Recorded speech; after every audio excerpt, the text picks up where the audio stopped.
Palavra nessa noite é viva esperança. Fala assim comigo, eu tenho uma viva esperança. Lá em 1 Pedro, capítulo 1, versículo 13, Pedro escrevendo, ele diz assim: Bendito seja o Deus e Pai do nosso Senhor Jesus Cristo, conforme a sua grande misericórdia, Ele nos regenerou para uma esperança viva, por meio da ressurreição de Jesus Cristo dentre os mortos. Então, uma das coisas que Pedro faz questão de falar é que que nós somos regenerados por Deus para uma viva esperança.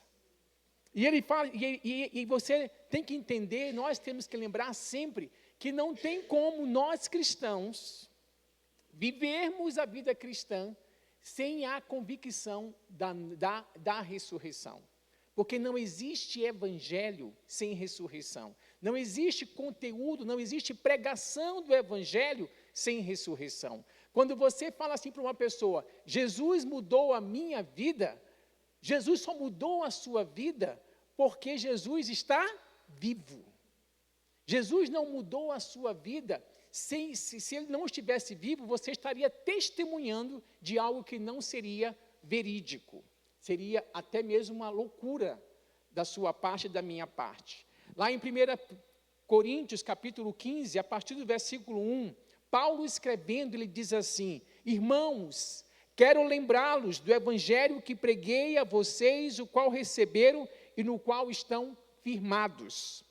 Por meio deste evangelho, vocês são salvos, se guardarem firmemente a palavra que preguei a vocês. Caso contrário, vocês têm crido em vão. E aí ele vai relembrar a mensagem, o conteúdo daquilo que ele pregou a eles. Pois o que primeiramente transmiti a vocês foi que também recebi, que Cristo morreu pelos nossos pecados, segundo as Escrituras. Foi sepultado e ressuscitou ao terceiro dia, segundo as Escrituras. Só que Paulo, ele não para aí.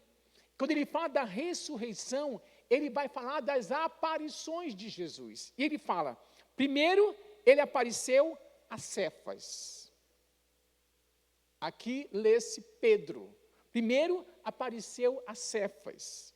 Mais tarde, aos 12. Depois disso, apareceu a mais de 500 irmãos de uma só vez. A maioria dos quais ainda vive, embora alguns já tenham adormecido. Em seguida, apareceu a Tiago. Vocês sabem quem é esse Tiago? Quantos aqui sabem de quem é esse Tiago? Não é esse Tiago, não é o Tiago que está aqui. Quem é este Tiago, gente? Pergunta de escola dominical. Este Tiago aqui é irmão de Jesus. Uma das coisas que você tem que lembrar é que os irmãos de Jesus não criam como deveriam crer em Jesus. Tiago precisou de Jesus aparecer a ele para que ele pudesse, digamos assim, se converter, se tornar uma das colunas da igreja. Isso é para poder ressaltar para mim e para você a importância da ressurreição. E aí Paulo vai falar de si mesmo. Então, a todos os apóstolos, finalmente, como um que nasceu fora de tempo, apareceu também a mim. É interessante que, sabendo dos países árabes, existem vários testemunhos da aparição de Jesus a algumas pessoas. Em países onde o evangelho, onde a pregação do evangelho é ainda muito difícil, Jesus tem aparecido às pessoas. As pessoas têm se convertido tal qual Paulo nessa experiência que ele teve. A ressurreição torna todo o conteúdo da fé cristã sólida. Não existe solidez na vida cristã sem a ressurreição de Jesus. Na época de Jesus existia um grupo religioso chamado saduceus. Era um grupo de elite formado por sacerdotes e aristocratas ligado ao templo. Esse grupo não cria na ressurreição. E eles têm até um embate com Jesus. Eles não criam na ressurreição. Só que na própria igreja de Corinto, existia também uma crença de que não existia ressurreição. Pessoas dentro da igreja, ainda carregando uma filosofia grega na sua cabeça, na sua mente, no seu coração, não criam na ressurreição. E aí Paulo vira para eles e vai trabalhar uma suposição. Vamos supor que Jesus não tivesse ressuscitado. Quero que você pense rápido em tudo aquilo que você tem como sua fé. Vamos supor que no dia de hoje nós estivéssemos celebrando algo que não tivesse existido. O que isso fala sobre a sua fé? Paulo diz assim, em 1 Coríntios capítulo 15, a partir do versículo 12. Ora, se é pregado que Cristo ressuscitou dentre os mortos, como alguns de vocês dizem que não existe ressurreição dos mortos. Paulo está falando da igreja. Paulo está falando que existiam irmãos dentro da igreja de Corinto que não cria na ressurreição dos mortos. Aí você pode perguntar, esse povo era crente? Esse povo era crente. Isso quer dizer, gente, que pode existir pessoas crentes crendo em coisas erradas. Quantos aqui vão viver a segunda morte? Levante a mão.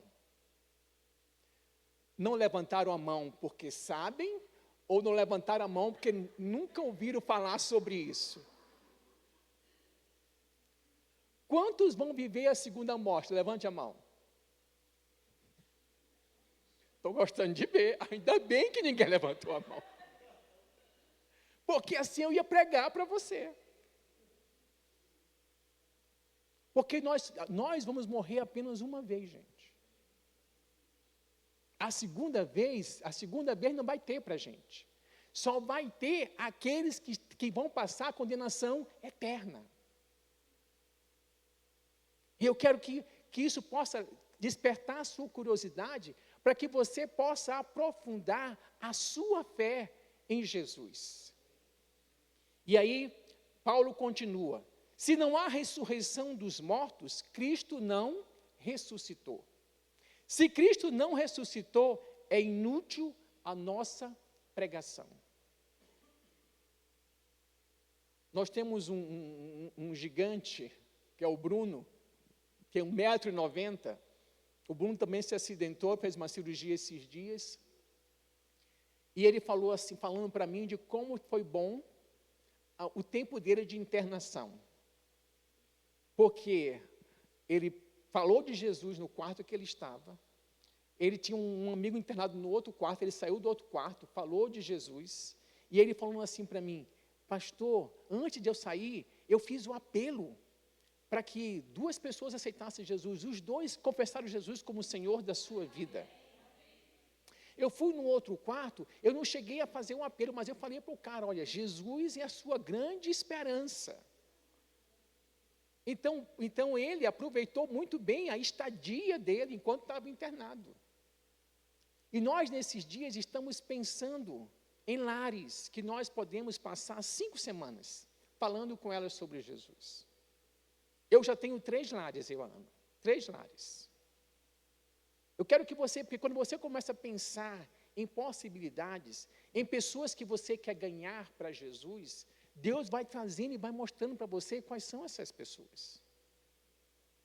Eu quero que você pense com isso. E é interessante que uma das coisas que ele fala aqui, se não houvesse ressurreição, é inútil a nossa pregação. E no caso, porque houve ressurreição, a nossa pregação não é inútil. Ela é transformadora. Ela é a possibilidade das pessoas viverem uma vida diferente. Na continuação, Paulo continua dizendo, como também é inútil a fé que vocês têm, mas que isso, seremos consideradas falsas testemunhas de Deus, pois contra ele testemunhamos que Cristo ressuscitou, aliás, Pois contra ele testemunhamos que ressuscitou a Cristo dentre os mortos. Mas se os mortos não ressuscitam, ele também não ressuscitou a Cristo. Pois se os mortos não ressuscitam, então Cristo não ressuscitou. E se não ressuscitou, a fé que vocês têm é inútil e ainda estão nos seus pecados. Se somente, nesse caso também, os que dormiram em Cristo pereceram. Porque uma das palavras, o grande consolo que nós temos quando nós perdemos alguém que morreu em Jesus, é a certeza do reencontro. Há muitos anos atrás,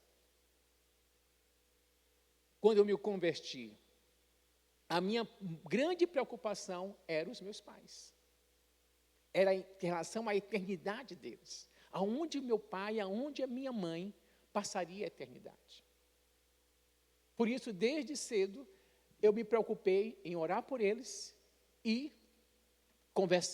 pregar para eles sobre Jesus, até que veio a conversão deles. Então, neste momento, você tem consolo, a certeza de que eu vou me encontrar com eles. Eu lembro de uma das conversas com a minha mãe, ela falou, a minha última conversa com a minha mãe, ela falou assim para mim, eu falei assim, estávamos nos despedindo, porque nós íamos viajar para o Rio, ela falou assim para mim, meu filho, será que nós não vamos nos encontrar ainda? Eu falei, mãe, se nós não nos encontrarmos nessa terra, nós vamos nos encontrar na eternidade. E aí desenrolou-se toda uma conversa entre eu, ela e Ana Maria. Então, essa certeza, ela é importante. A certeza de que eu vou reencontrá-los. E aí eu começo a pensar em todas as pessoas que foram e todas as pessoas que eu vou reencontrar. Porque quando nós vamos ficando mais velhos, nós vamos tendo muitas perdas. É uma das coisas que a maturidade da vida nos proporciona. Eu fico lembrando agora daquele filme Highlander. Que o cara não morria nunca. Passava, todo mundo morria e o homem continuava vivo. E eu sei que a Bíblia fala que Deus colocou a eternidade no nosso coração. Nós não queremos pensar nisso. Nós não queremos pensar nessa possibilidade. Mas em Jesus eu tenho uma viva esperança. Em Jesus eu tenho uma convicção plena de que se alguém morreu em Cristo, eu vou me encontrar com Ele. E aí Paulo termina falando assim no versículo 19, se é somente para esta vida que temos esperança em Cristo, somos os mais miseráveis de todos os homens. Ou seja, não tem razão de viver tudo isso, não tem razão de fazer tudo isso que eu faço. A ressurreição torna esta vida, que é difícil de viver, torna essa vida suportável, essa vida significativa. A ressurreição de Cristo proporciona isso a nós. Sem a ressurreição de Cristo, há um esvaziamento da fé cristã.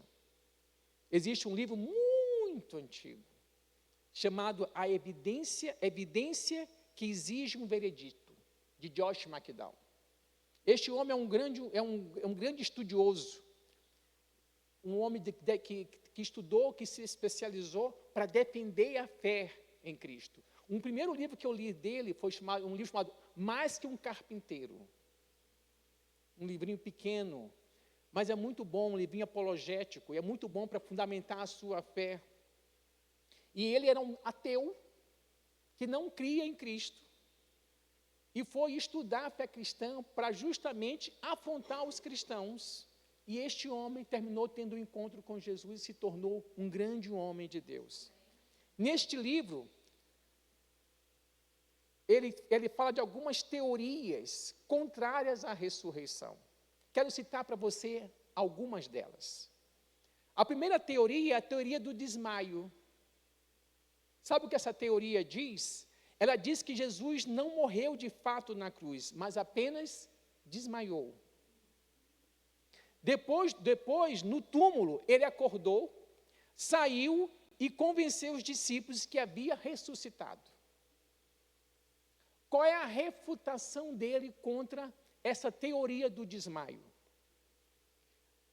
Josh McDowell aponta que Jesus sofreu tortura severa, foi crucificado, perfurado com uma lança e sepultado. A ideia de que ele, nesse estado, conseguiria se mover a pedra e enganar os discípulos é altamente improvável. A outra teoria é a teoria do roubo do corpo. Já tinha ouvido falar sobre essas teorias, gente? A outra teoria, eu gosto também é cultura.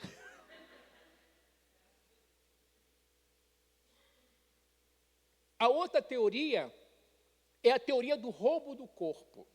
O que diz essa teoria? Diz que os discípulos roubaram o corpo de Jesus para inventar a história da ressurreição. Mas aí você encontra isso na Bíblia. Lá em Mateus capítulo 27, versículos de 62 a 64, olha o que os religiosos da época disseram em relação aos discípulos. No dia seguinte, isto é, sábado, os chefes dos sacerdotes e os fariseus dirigiram-se a Pilatos e disseram: Senhor, lembramos que quando ainda estava vivo, aquele impostor disse: depois de 3 dias ressuscitarei. Ordena, pois, que o sepulcro dele seja guardado até o 3º dia, para que seus discípulos não venham, roubam o corpo e digam ao povo que ele ressuscitou dentre os mortos. Este último engano será pior do que o primeiro. Então, os religiosos da época, os sacerdotes, cogitaram nessa possibilidade dos discípulos roubarem o corpo de Jesus. Como é que o Josh McDowell refuta essa teoria? Da seguinte maneira: isso implicaria que eles estariam dispostos a morrer por algo que sabiam ser mentira. Além disso, o túmulo era guardado e selado. O comportamento posterior dos discípulos, dispostos ao martírio, porque todos os discípulos estavam dispostos a morrer por Jesus, e morreram, alguns deles morreram por Jesus, indica que realmente acreditavam na ressurreição. Fala comigo assim: a ressurreição me traz ousadia. Uma das coisas que eu e você precisamos pensar é que a ressurreição me traz ousadia. Ousadia quando eu me coloco na frente das pessoas para poder falar para elas sobre Jesus. Eu não estou falando de uma mentira. Jesus dando instrução para os seus discípulos, isso está lá em Mateus capítulo 10, dando instrução para os seus discípulos, eles falam assim em relação a não temer o homem: não tema aquele que pode só ferir o corpo. Nós temos muitas vezes medo de podermos testemunhar de Jesus com medo do que as pessoas vão fazer conosco. O que elas vão dizer, a maneira como elas vão reagir. E aí Jesus fala assim para eles: temam aquele que pode ferir a alma e o corpo e jogar no inferno. Ou seja, não temam o homem, temam a Deus. Uma outra teoria é a teoria do túmulo errado. Sabe isso que quer dizer? As mulheres e os discípulos foram no túmulo errado e o encontraram vazio, levando-os a crer que Jesus havia ressuscitado. A reputação, as autoridades judaicas e romanas poderiam facilmente ter corrigido o erro ao mostrar o corpo verdadeiro no túmulo certo, encerrando a pregação da ressurreição. A última teoria é a teoria da conspiração. O que diz? Os discípulos conspiraram para criar uma nova religião com base numa mentira. Como é que ele refuta isso? Isso não bate com o caráter e o sofrimento que os apóstolos enfrentaram. Pessoas podem até morrer por uma mentira que acreditam ser verdade, mas dificilmente morreriam por algo que sabiam ser mentira. Eu quero que essas coisas fiquem muito presentes na sua mente e no seu coração sobre o sentido e a importância do domingo de Páscoa, da ressurreição de Jesus. Porque isso é um marco e isso é algo sólido e que faz com que a nossa fé, como diz alguém, que a nossa fé tenha substância. A ressurreição de Cristo nos dá ousadia para sermos testemunhas de Cristo. Guarde isso na sua mente e no seu coração. Paulo falando sobre isso, lá em 1 Coríntios capítulo 15, versículo de 30 a 32, ele diz assim: quanto a nós, por que nos expomos a perigos todo o tempo? Todos os dias enfrento a morte, irmãos. Isso digo pelo orgulho que tenho de vocês em Cristo Jesus, nosso Senhor. Se foi por meras razões humanas que lutei com feras em Éfeso, que ganhei com isso? Se os mortos não ressuscitam, comamos e bebamos, porque amanhã morreremos.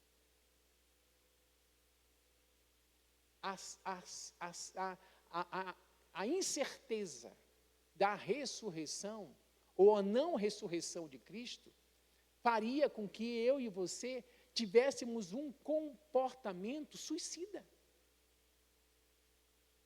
Estes homens aqui, os apóstolos, tudo aquilo que você lê no livro de Atos, todos esses homens estariam tendo, a igreja do primeiro século estaria tendo um comportamento suicida. As pessoas que hoje ainda enfrentam muitas dificuldades nos países que estão fechados para o Evangelho, para pregar o Evangelho, estariam tendo um comportamento suicida. Pregando algo que não existe. Um trecho da pregação de Pedro, logo depois que foi cheio do Espírito, lá em Atos capítulo 2, 29, diz assim: irmãos, isso Pedro falando, aquele que negou Jesus, por medo do que poderia acontecer com ele. Irmãos, posso dizer com franqueza que o patriarca Davi morreu e foi sepultado. E o seu túmulo estava entre nós até o dia de hoje. Ele, porém, era profeta e sabia que Deus lhe prometera sob juramento que faria um dos seus descendentes assentar no seu trono. Prevendo isto, falou da ressurreição de Cristo, que não foi abandonado no Hades, nem o seu corpo sofreu decomposição. Aí ele diz assim: Deus ressuscitou este Jesus e todos nós somos testemunhas desse fato. É isso que fez Pedro e companhia se levantarem ousadamente para pregar Jesus, para falar de Jesus. O fato deles terem visto Jesus.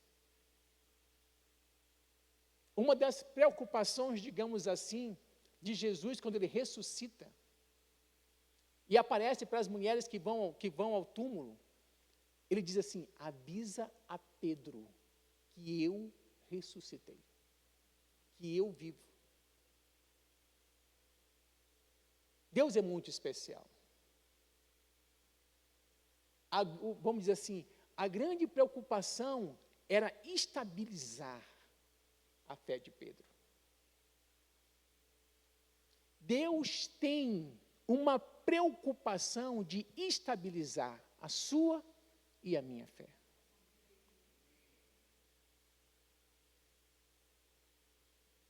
Eu lembro que eu tive uma experiência, lembrei sobre isso agora, com expulsão de demônios, de uma situação que aconteceu dentro da minha família. uma pessoa chegou assim muito fora de si em casa, e aí na minha leitura, aí tem coisa. Pedi para meu pai para me deixar sozinho com ele, me tranquei no quarto com ele. Quando ele quis sair do quarto, eu falei assim, está amarrado em nome de Jesus. Porque crente é assim, se está endemoniado, se alguém está amarrado em Jesus, vai cair duro. E aí nada aconteceu. Nada aconteceu. Aquilo mexeu demais comigo. Porque aí na hora, eu tive que partir para o físico, para lidar com aquela situação. E eu lembro que no dia seguinte, quando terminou tudo, que eu tomei um banho, eu não conseguia pensar em nada. Mas no dia seguinte, todas as coisas que eu cria em relação à minha fé, em relação à autoridade de Jesus, a autoridade que eu tinha em Jesus, tudo aquilo se tornou quase que poeira para mim. E ao mesmo tempo, aquilo me trouxe um grande temor.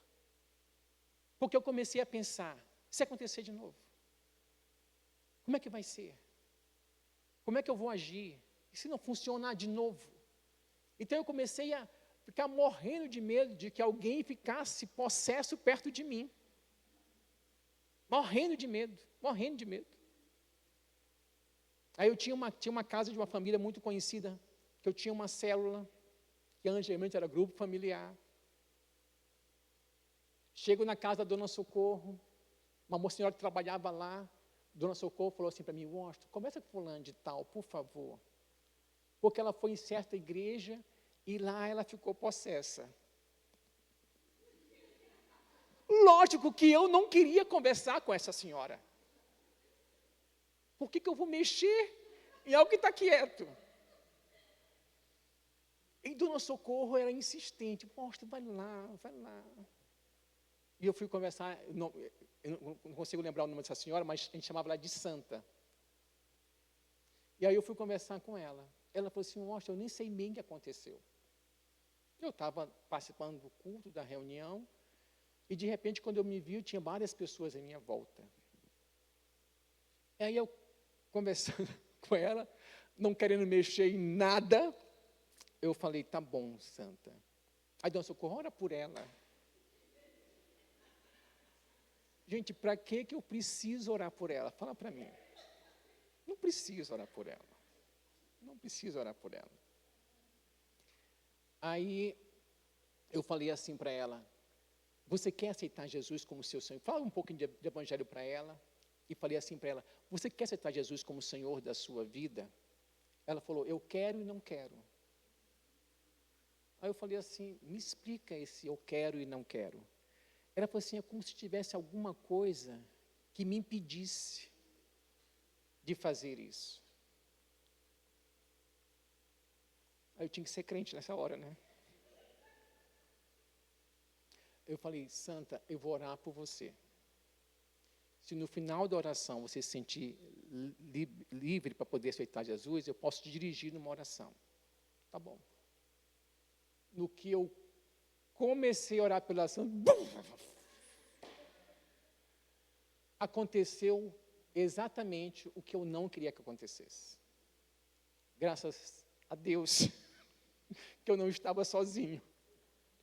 Porque além do Dona Socorro, tinha lá a Suzana, minha amiga, e a Suzana tomou a frente. No que a Suzana tomou a frente, a Suzana deu um passo para frente, eu dei um passo para trás. E deixei, assim, isso, deixa Deus tratar. E aí a coisa não resolvia. E aí Deus veio e falou comigo, vai e age como quem tem autoridade. Porque uma coisa eu digo para vocês, creio que muitos aqui são assim. Quando Deus fala comigo, meu querido, eu sou capaz de entrar dentro do fogo. E aí quando Deus falou comigo, eu tomei a frente, com licença aqui. Eu falei, abre os olhos e olha para mim. Nessa hora assim, eu fui assim, abre os olhos e olha para mim. E aí eu exerci a autoridade no nome de Jesus e Gente. E aí Sandra se tornou nossa filha na fé, minha e da Suzana. Mas por que eu conto para você isso? Porque Deus teve que estabilizar a minha fé em relação a tudo aquilo que eu tinha vivido dentro de casa. E Deus ainda fez mais. Por causa daquilo que eu vivi dentro de casa, eu comecei a orar para que Deus me desse discernimento de espírito. Discernimento de espírito. Comecei a orar, Senhor, me dá discernimento de espírito. Não me deixa ser enganado. Eu já vi muita coisa emocional, muito comportamento de pessoas emocional, e as pessoas confundirem com possessão demoníaca. Eu falei, gente, isso não tem demônio aí. Não tem demônio aí. Mas Deus teve que vir estabilizar a minha fé. Deus teve que vir e tirar os temores que existiam dentro de mim em relação a isso. Então, assim como Jesus, quando ressuscita, fala para aquelas mulheres e fala assim, avisa Pedro. Se você está precisando que Deus estabilize a sua fé, que Deus responda ou tire as suas interrogações daquilo que você um dia creu tão fielmente, querido, se você começar a conversar com Deus sobre as suas interrogações, sobre as suas dúvidas, Deus se manifesta. Deus vem para falar com você.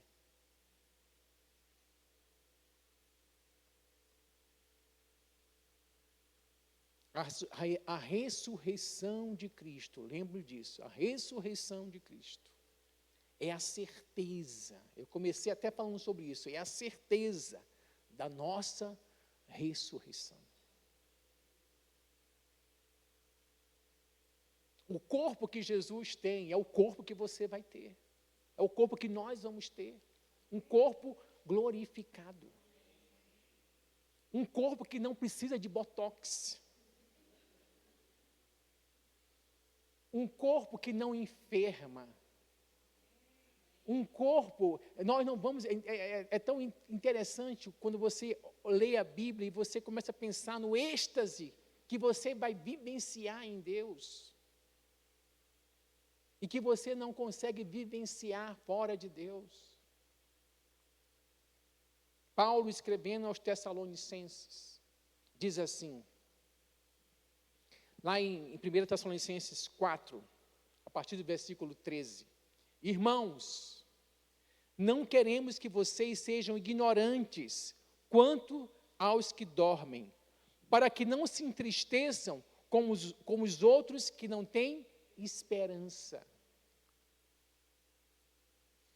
Existem algumas crenças fora da fé cristã que as pessoas têm uma atitude muito melhor na perda de alguém do que nós crentes. Estou falando quando você perde alguém em Jesus. Ah, não que eu vou chorar? Claro. Vou fazer luto? Claro. Mas muitas vezes nós agimos como que não tem esperança. E aí Paulo escrevendo assim mesmo, se cremos que Jesus morreu e ressurgiu, cremos também que Deus, por meio de Jesus, trará com ele aqueles que nele dormiram. Conforme a palavra do Senhor, dizemos a vocês que nós, os que tivermos vivos, os que ficarmos até a vinda do Senhor, certamente não precederemos os que dormem.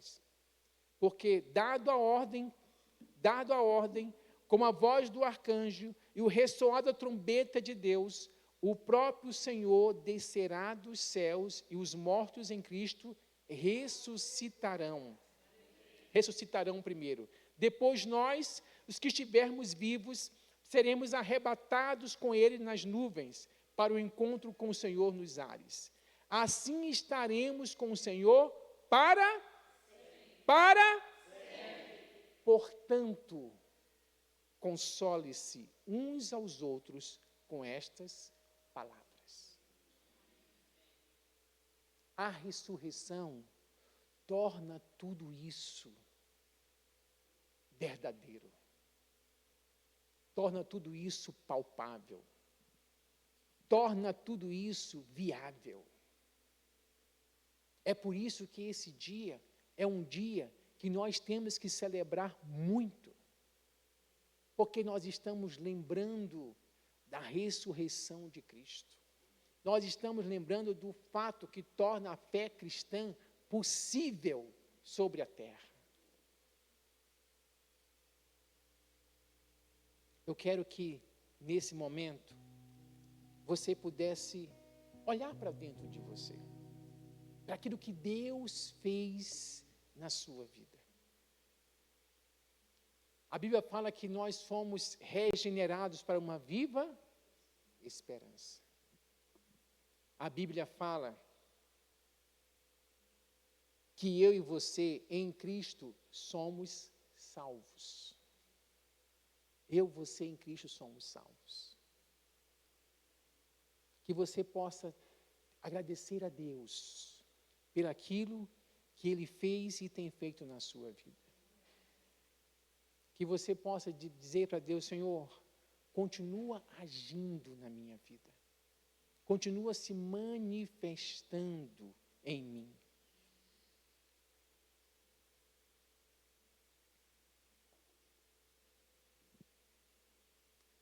Senhor, nós queremos te dar graças pelos feitos do Senhor nas nossas vidas. Quando nós dizemos isso ao Senhor, é porque a nossa fé está calcada em tudo aquilo que o Senhor fez em Jesus. Obrigado, Pai, pela ressurreição de Cristo, porque isso torna a nossa fé, isso torna aquilo que nós temos apregoado pelas pessoas no decorrer dos anos, verdadeiro, Senhor, significativo, melhor dizendo. E nós te damos graças por isso, Pai. Te damos graças, Senhor, pela bondade do Senhor, que nos tem acompanhado, pela forma como o Senhor nos trouxe e nos tem mantido em Ti. Muito obrigado, Senhor, muito obrigado. Nós celebramos o Senhor, Pai. E o Senhor mesmo disse, Senhor, que o Senhor se deixou partir por nós, que o seu sangue foi derramado para que nós pudéssemos ser purificados, Pai, para que nós pudéssemos ser limpos de todo pecado, de toda iniquidade, Pai. Nós te damos graças por isso, Senhor. Nós te damos graças por isso, Pai.